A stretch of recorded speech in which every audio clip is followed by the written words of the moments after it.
আপনাদের দিকে মানুষ চেয়ে আছে, তাইলে আরো কোরবানির জন্য তৈরি হবে। এই সংগঠনটি বাদ দিয়ে আর কারে নিয়ে এই দেশের মানুষ স্বপ্ন দেখবে একটু বলেন তো? কারে নিয়ে স্বপ্ন দেখবে একটা দুর্নীতিমুক্ত দেশ হবে? কারে নিয়ে স্বপ্ন দেখবে একটা চাঁদাবাজ মুক্ত দেশ হবে? কারে নিয়ে স্বপ্ন দেখবে একটা দুঃশাসন মুক্ত দেশ হবে? আপনাদের দিকে মানুষ চেয়ে আছে। বন্ধুগণ, এগিয়ে আসতে হবে। আপনারা এই কাজের জন্য তৈরি আছেন? তাইলে আরো কোরবানির জন্য তৈরি হবে, আরো কোরবানির জন্য তৈরি হবে।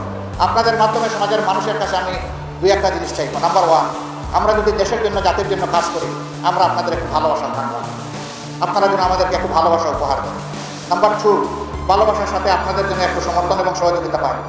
নাম্বার থ্রি, সমর্থন সহযোগিতার পাশাপাশি জাতীয় চ্যালেঞ্জ মোকাবিলায় আপনাদেরকে যেন আমরা আমাদের পাশে পাই। নাম্বার ফোর, এই জাতিকে বদলে দেওয়ার জন্য আপনাদের অন্তরে যেন আমাদের জন্য একটা জায়গা পাই। এই চারটা জিনিস যদি দেশবাসী আমাদেরকে উপহার দেন, আমরা দেশবাসীর কাছে চিরকৃতজ্ঞ থাকব। ক্ষমতায় যাওয়া আমাদের উদ্দেশ্য নয়, দেশে একটা সুশাসন কায়েম করা আমাদের মূলত উদ্দেশ্য। একজন চাঁদাবাজি করে পেট ভরে পালিয়ে গেছে, আর কেউ এসে আবার চাঁদাবাজিতে লেগে যাক, সেটা কিন্তু আমরা চাই না। কিন্তু দেশকে চাঁদাবাজ মুক্ত হয়েছে, দখলদার মুক্ত হয়েছে? হয় নাই।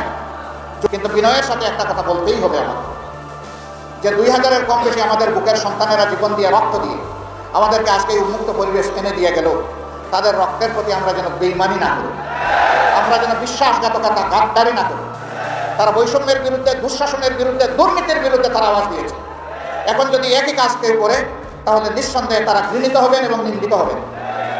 আমরা আমাদের সকল সহকর্মীকে অনুরোধ জানাই, এই সমস্ত ঘৃণিত কাজে কেউ হাত বাড়াবেন না, কেউ চাঁদাবাজ হবেন না, কেউ ফুটপাতের দখলদার হবেন না, কেউ বাজারহাটের দখল জোর করে নেবেন না, কেউ জলমহাল বালুমহাল জোর করে দখল করবেন না। এই সমস্ত ঘৃণিত কাজের মাধ্যমে আমাদের কোনো রিজেক্টের প্রয়োজন নেই। আল্লাহ আল্লাহর পথে আমাদেরকে যা দিবেন তাই নিয়ে আমরা সন্তুষ্ট থাকবো ইনশাআল্লাহ, আর আমরা আল্লাহর শুকরিয়া আদায় করতে থাকবো। জামাতের আমির তিনি এই বক্তব্যতে তিনি জানালেন যে যারা অর্থ দেশ থেকে বাহিরে নিয়ে যাচ্ছে এবং এদেশে যত রাজনীতি ছিল তারা অনেক ধরনের অসামাজিক কাজ করেছে, যেরকম জায়গা দখল এবং কি বাজার হাট, বিভিন্ন জায়গা থেকে চাঁদাবাজি, ঘুষ এবং বিভিন্ন রকম অসামাজিকতার কাজ করেছে। তো তাদের যদি জামাতের সরকার আসে বা ইসলামিক দল যদি আসে, প্রতিষ্ঠাতা করে, তো তাদের দল যেন আর এরকম অসামাজিক কাজ যেন না করতে পারে এবং তারা যেন এটি সঠিকভাবে দেশটিকে এগিয়ে নেওয়ার জন্য যতটুকু কাজ করা দরকার সেটি করবে।